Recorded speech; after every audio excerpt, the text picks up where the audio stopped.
So here we are again.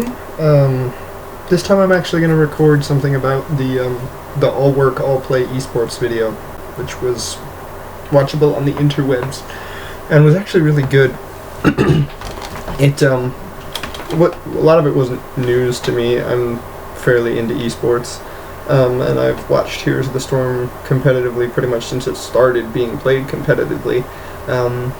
But it was really cool to see kind of a little bit more in-depth look at that section of things, and it reminded me about a lot of the reasons why I love esports so much. And I love that, I don't know, it's like watching football, which I also enjoy. I also very much enjoy watching certain traditional sports. And it's like that, but it's interesting because it's a little bit more, I don't know, aggressive and flashy. There's a little bit more that can be done with it. I mean, traditional sports are limited by the rules and the limits of human physicality in terms of what you can do with it, but within an esport you can do whatever the game is programmed to allow you. So in some ways it's a little bit more restrictive because like the game is, you have to function within the game's programming, but in other ways it's actually quite a bit more liberating because nobody in traditional sports can, I don't know, instantly freeze everybody in place using Avoid Prison. Shout out to Zeratul, Heroes of the Storm.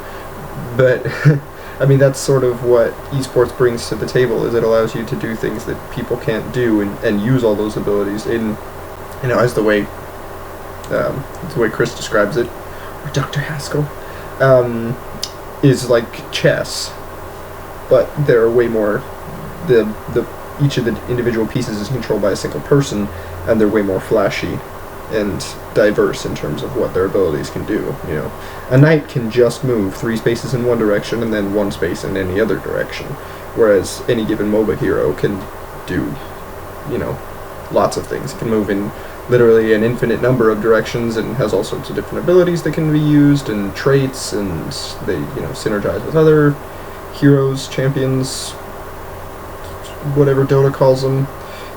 That so yeah, that's I think Dota calls them heroes.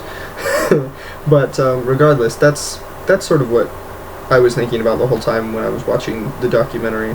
I was also watching it and thinking about how I wish I could watch some competitive Heroes of the Storm right now, so that'll probably be what I do after class. I'm doing this right before class, so probably sit down and do that right after class, because that's always fun.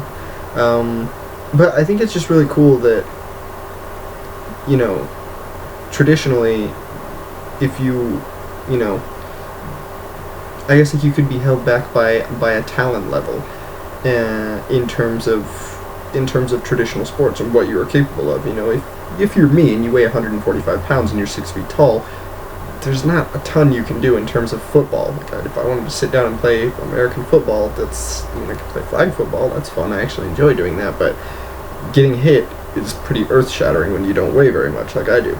So that's fairly significant, and that's kind of what kept me when I was a kid. I played football for a few years, and that's kind of what stopped me from playing it, was, you know, just body size. But the thing I like about esports is that there really isn't a lot of that, and there are certain things that there is talent to an extent, but it's not the main thing that holds people back. Most of the pros are good not because they have incredible talent, but just because they practice a crap ton with their teammates. I mean, football players practice for 2 or 3 hours a day. Esports players are practicing for 6 to 8 hours a day in, you know, in what they're doing. And they're good because they work at it.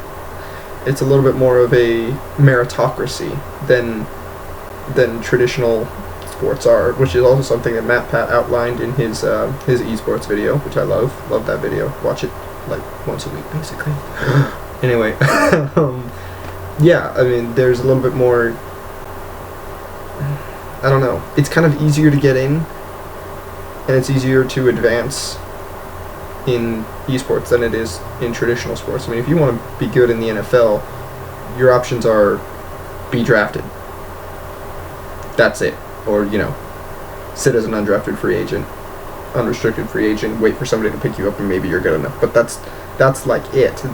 You know, there's potentially a lot of undiscovered talent out there that nobody has drafted just because they didn't get their name out there, and that problem doesn't really exist with esports. And those are just some of the reasons I like it, and that's what I was thinking about when I was watching the video. So here's my reflection on the esports video. Quest submitted.